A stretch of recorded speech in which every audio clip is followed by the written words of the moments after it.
do change our spiritual positions at times.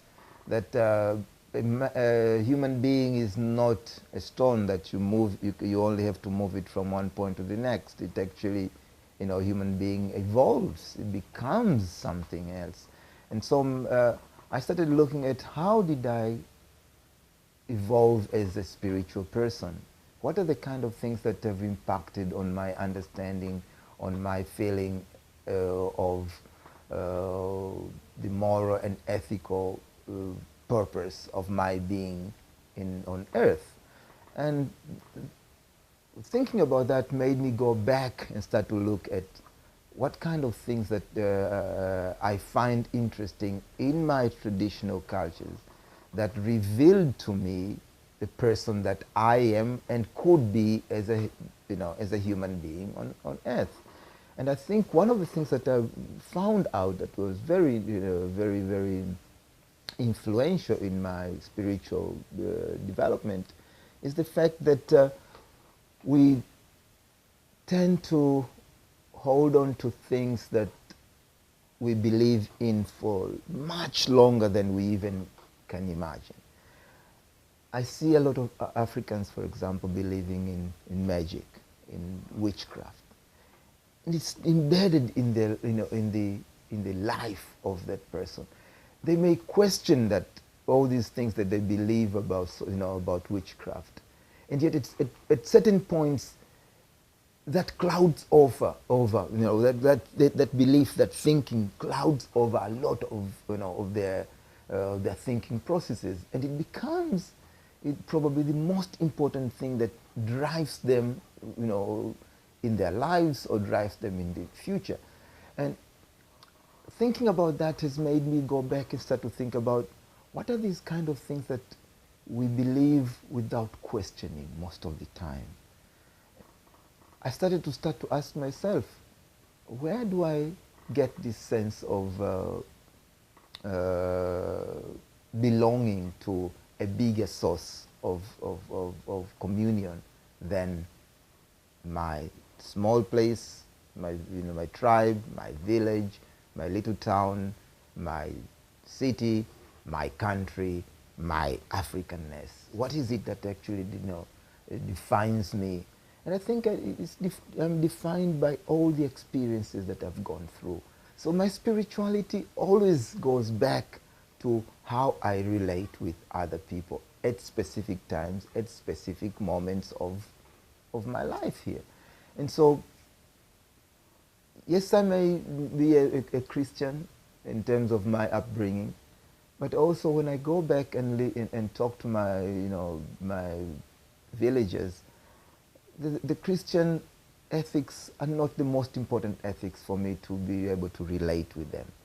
I think I need to bring other ethics. I need to bring other aesthetics of communion. And so for me, I feel it is possible for one to have a dual or even multiple spirituality, because it helps me to recognize the place, the role, and the importance of being a person in multiple conditions, in multiple locations, in multiple environments.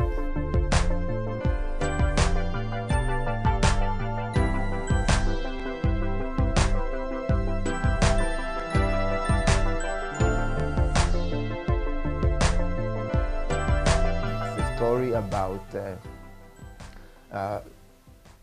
relationship between a white and a black person, but it's more in terms of recognizing how one can tell somebody else's story.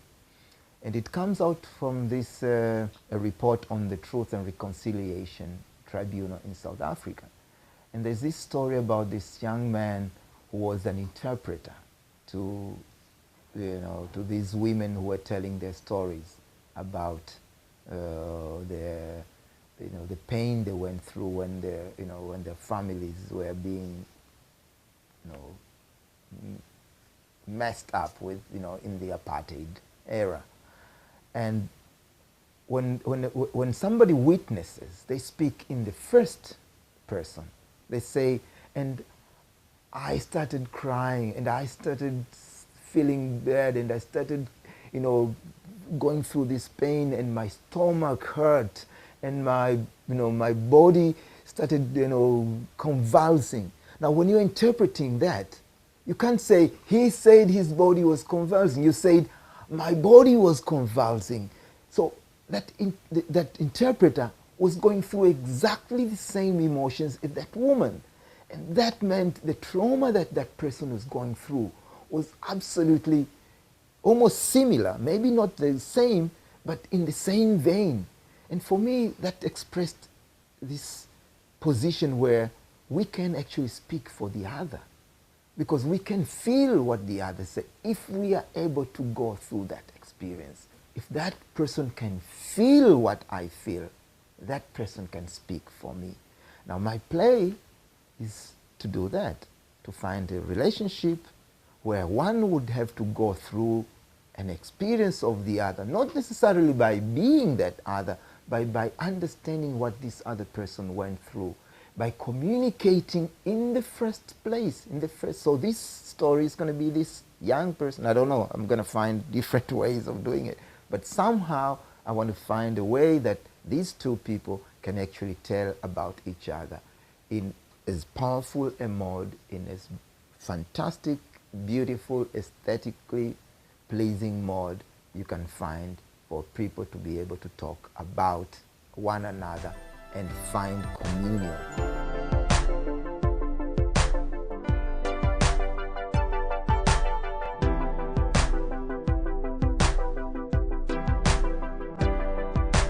I sometimes ask myself, why am I here on earth? And one of the things that I find difficult in expressing is anger, or this sense of,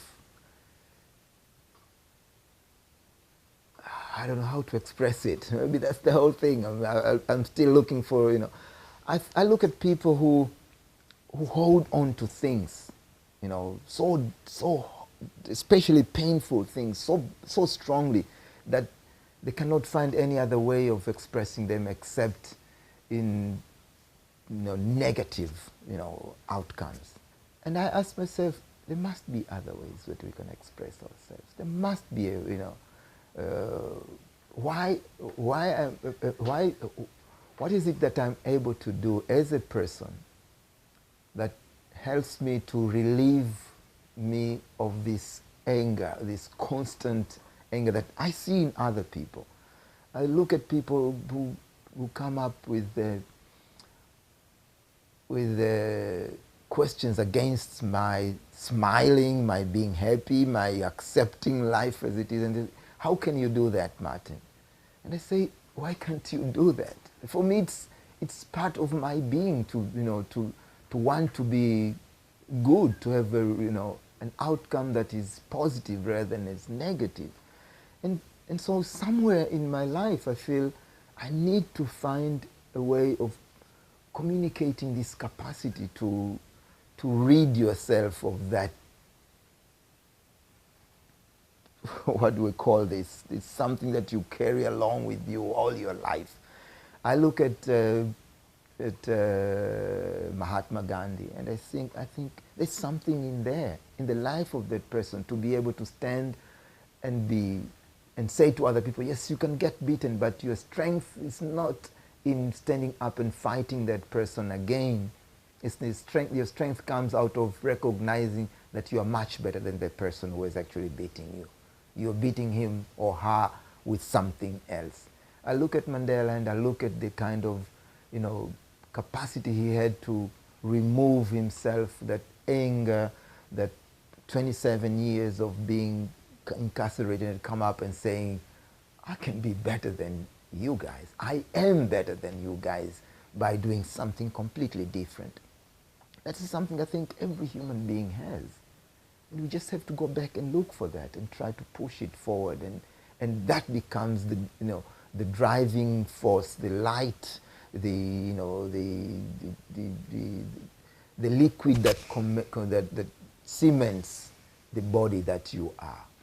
I think that is something that I'm always searching for. And if I can find it before I die, well and good. If I can't, well, somebody else will find it.